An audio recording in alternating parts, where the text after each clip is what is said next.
Tonight, breaking news as we come on the air, striking their target. The new images coming in, the 10th military strike on a suspected drug boat in the Caribbean. At least 6 people killed. And tonight, President Trump now sending an aircraft carrier strike group to the waters of Central and South America. We'll go live to Martha Raddatz. Tonight, day 24 of the government shutdown. Hundreds of thousands of workers now going without their paychecks. Congress is still getting paid. President Trump cutting off trade talks with Canada over an ad featuring former President Ronald Reagan. And the new inflation report tonight showing inflation here in this country climbing at its fastest rate since January. Beef prices, for one, soaring. Tropical storm Melissa gaining strength in the Atlantic. A hurricane by tomorrow, expected to be a major Category 4 by Sunday. The new models just in tonight, the potential track of this storm.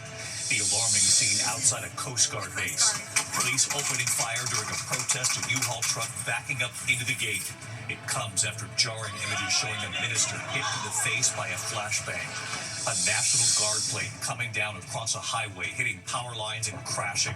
A Delta passenger jet forced to abort takeoff, flames shooting from the right engine. The system-wide outage canceling hundreds of flights, travelers stranded for hours. What Alaska Airlines is now saying tonight.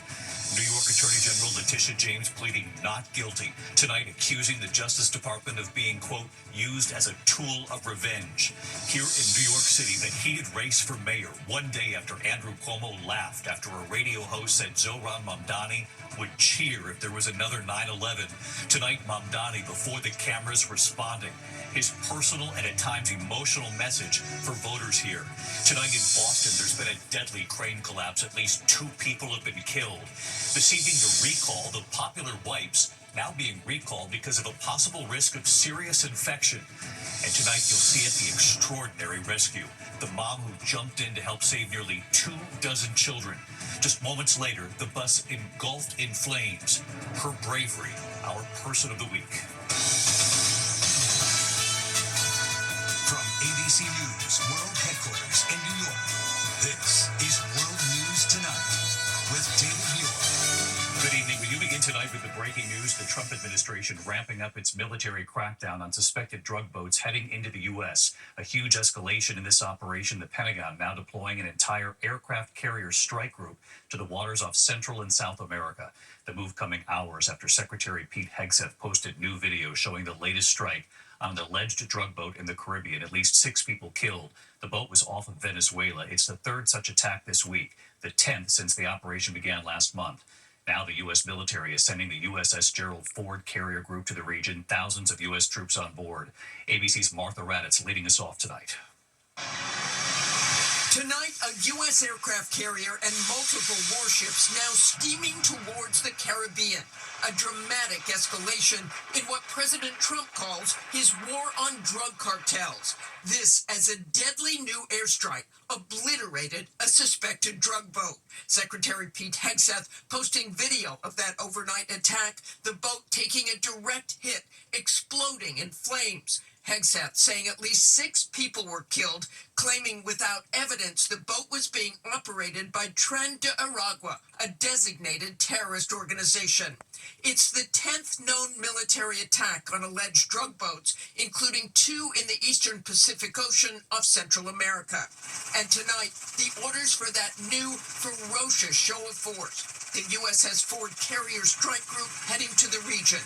That carrier bristling with firepower, including F-18 fighter jets, missile launchers, and attack submarines, adding some 5,000 American forces to the 10,000 already in the region. President Trump, who has said land attacks could be next, pressed if he will seek a declaration of war. I don't think we're going to necessarily ask for a declaration of war. I think we're just going to kill people that are bringing drugs into our country. While the vast majority of Republican lawmakers support the president's actions against cartels, concern is growing. You can't randomly just blow up the enemy without identifying them and accusing them of crime unless you're at war.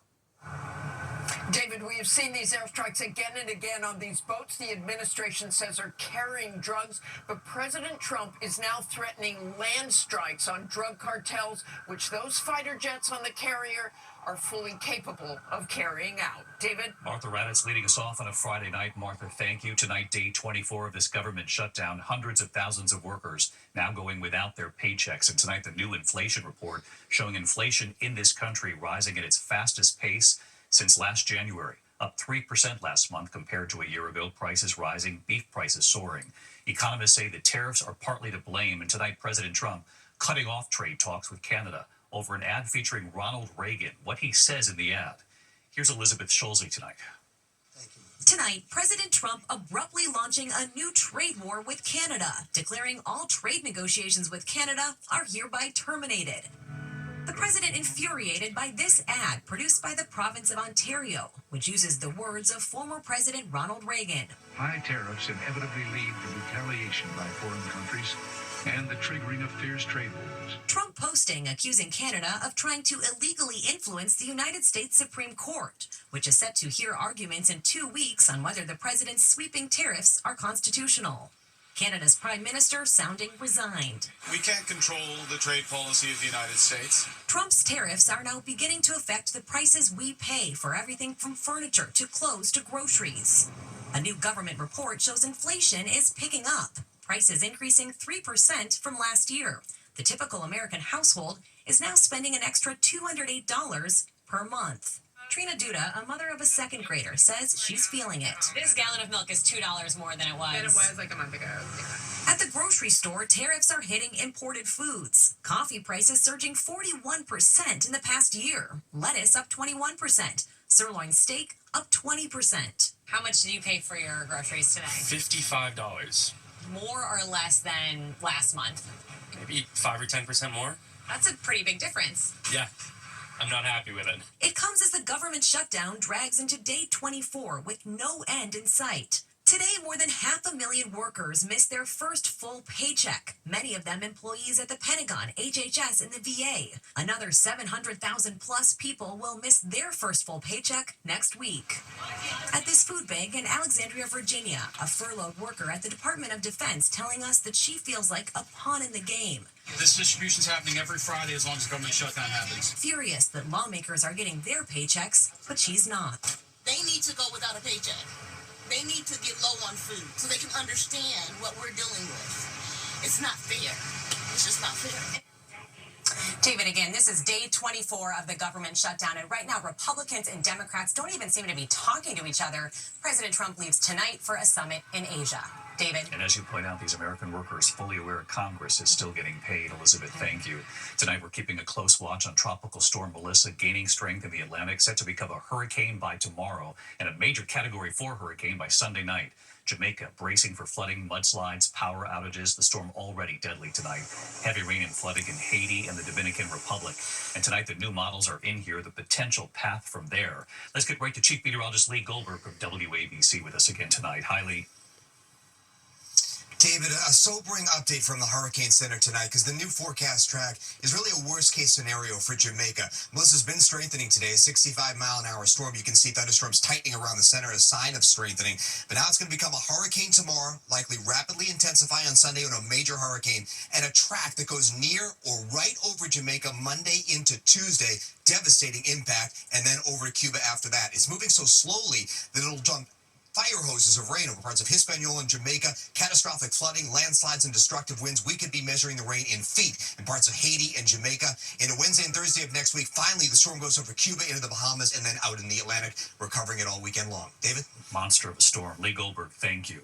Tonight, the alarming scene outside a Coast Guard base. Federal agents opening fire during a protest. A U-Haul truck backing up into the gate in Alameda, California. Here's Kena Whitworth with the pictures tonight.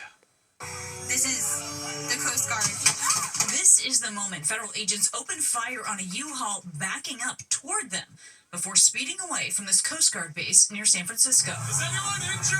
Is anybody hit? The Coast Guard says officers opened fire after the driver ignored verbal commands to stop. That driver wounded, according to Homeland Security, who says a protester was also struck by a fragment. That shooting coming after a day of clashes. Protesters tried to block Border Patrol vehicles arriving at the base as agents used flashbangs to disperse the crowd.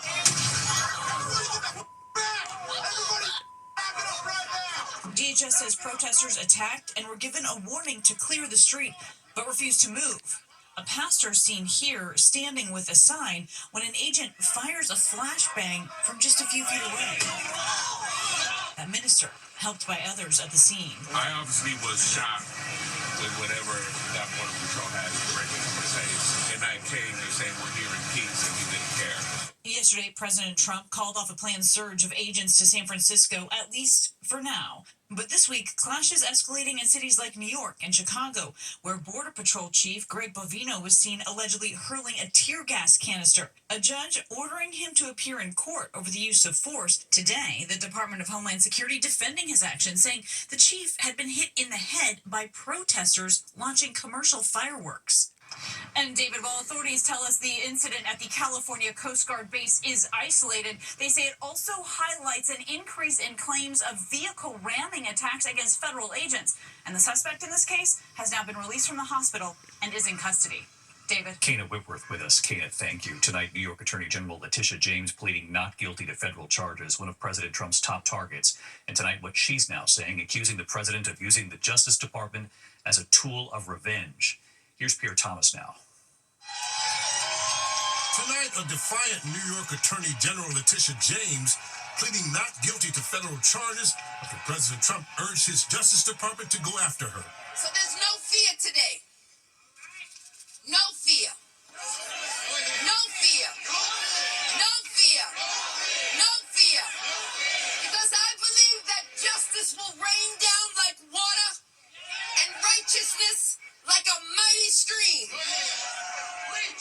James, a target of the president ever since she brought a $500 million civil fraud case against Trump and his family. Trump publicly urged Attorney General Pam Bondi to prosecute her. It looks to me like she's very guilty of something, but I really don't know. The veteran prosecutor investigating James determined there was not enough evidence to bring charges, so Trump forced him out, quickly installing his own former personal attorney, Lindsay Halligan, an insurance attorney who has never prosecuted a case.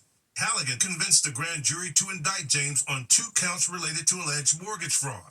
She's accused of obtaining a favorable mortgage on a house in Virginia by allegedly telling the bank she planned to use it as a secondary residence. Prosecutors claim she actually used it as a rental property. James says his case is about only one thing: retribution. This is about all of us and about a justice system which has been weaponized. A justice system which has been used as a tool of revenge. James is the third nemesis of Trump to be indicted in less than a month, along with former FBI Director James Comey and former National Security Advisor John Bolton. And David, there are more names on that list and more investigations underway. Pierre Thomas with us tonight. Pierre, thank you. This evening, dramatic images of a National Guard plane coming down in Oklahoma City. The pilot and civilian contractor on board were on a training mission. The plane coming down across a highway there in front of those cars, crashing into a field. The plane hitting power lines, sparking a brush fire. The 2 people on board were not hurt. A Delta passenger jet was forced to abort takeoff. It happened at the Minneapolis-St. Paul airport. Flames shooting from the right engine. The plane speeding down the runway. Flames coming from under the wing. Emergency crews racing to the aircraft. No one was hurt.